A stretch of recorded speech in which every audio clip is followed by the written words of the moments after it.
The following is a presentation of the Eagles Sports Network. First, it's good to be back at home. We've played pretty consistent here at home this year, and then Erskine, amazing, a good football team. It's like you look at record, and it's pretty much exactly where we are. But the thing that you see out of them is a super athletic group, like their kids play with great energy, great intensity, and this should be an exciting football game. Let's talk schedule for a moment. This is the first time that Carson-Newman's played at night in the month of October at home since 2010.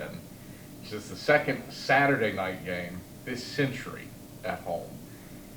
Why do this for the environment? I think it's something. I think the kids it's something they always ask for. Like, they like playing at night. I think for coaches, we're always like, let's play at 1 o'clock and go home. But be able to kind of create an environment that, it's something that they see a lot now. The better games on TV are normally played at night. You get a chance to normally get a crowd here, and I think Tennessee kind of schedules on top of us. Like right now, I had to talk to somebody over there about that. But it's normally a good environment and fun for our kids. Erskine, two-quarterback system, Bryce Jeffcoat and Austin Parker have rotated. It feels like clockwork. Jeffcoat for a couple series, Parker for a couple series. How are they similar? How are they different? What challenges is that two-quarterback system pose? I think the biggest thing for us is just kind of still staying consistent with our plan on defense. The differences for them is just kind of like the way they move. One runs a little bit better, on throws. And so we just have to make sure that, we do a good job of communicating who's in. I don't think there'll be a different plan based on who's there, but we have to be aware of who's in and what's going on. Breast cancer awareness game, and certainly Christy Bolin always on the mind for that with the 5K that morning. Feels like there are always some guys with some pink on the shoelaces to honor somebody. What's that mean to play on a day where her and her family, Emma's still cheering here, to be recognized? I think she's someone that's been super close to us, and it's crazy how time moves, and you don't realize that whole situation and the severity of it. But Christy's somebody that we were just super appreciative to have the opportunity to be around. One thing that will stick out to me is just her personality. The way she conducted herself. On campus, she was just kind of just super lovable to everyone, always trying to find a way to work things out in the best interest of the Eagles, and we miss Christy a ton. This is a game where you follow up really your first toast up of the year. Felt like you'd been trending upward, and then a 5-turnover game against Tusculum. How do you avoid letting that hurt you twice? That's something that has been on my mind, because it's one of those things of, I feel like, every game that you can come back and you can say, all right, we've been better here. And so I think there's still, some things that we did better. I think there's some things that we did well. The problem is, we created way too many critical errors in that football game. The big plays defensively, the turnovers offensively, you take those out, which you can't. And then it's possibility of a different football game. And so we can't take them out of that game, but what we need to do is be able to take them out of this game. And so it goes back to, I think guys understand now, when I'm being annoying about taking care of the football, it's something that's critical. Because we go from a game to where, we're averaging, one or less a game, to where we basically double that in one day just because we weren't conscious of what we were doing.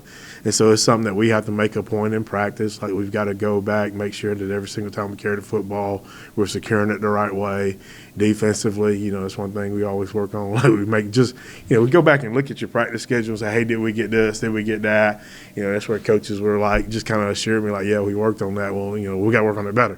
And so that's the theme this week, is making sure that our work carries into Saturday and that we're just working on doing things better.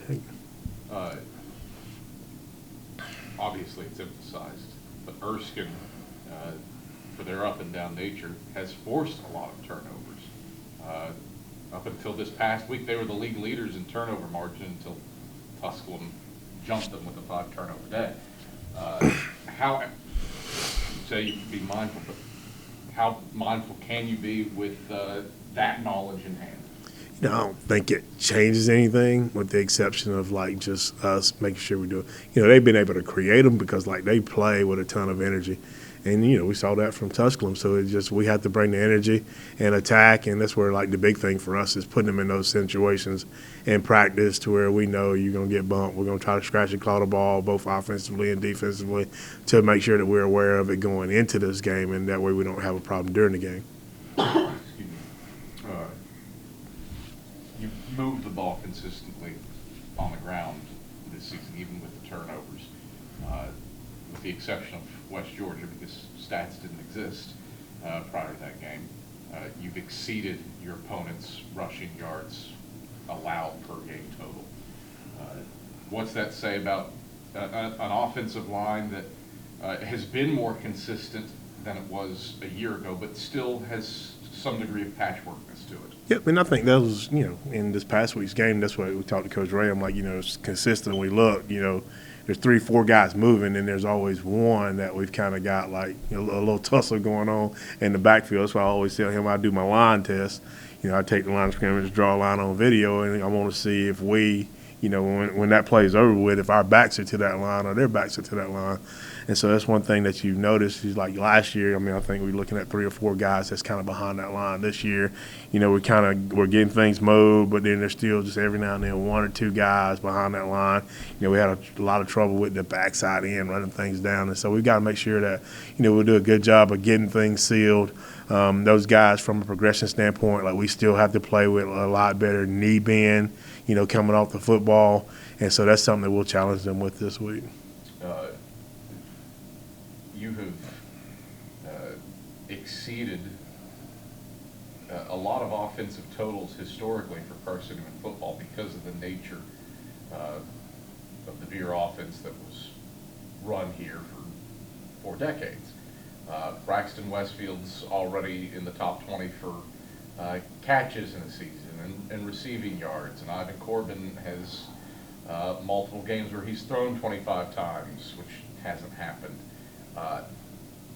What is the expectation for these, I suppose, benchmarks, given the history of Carson-Newman and yet the newness and tweaks that you've added to the option offense? I think the big thing for us is like, we're consistently playing with a long field.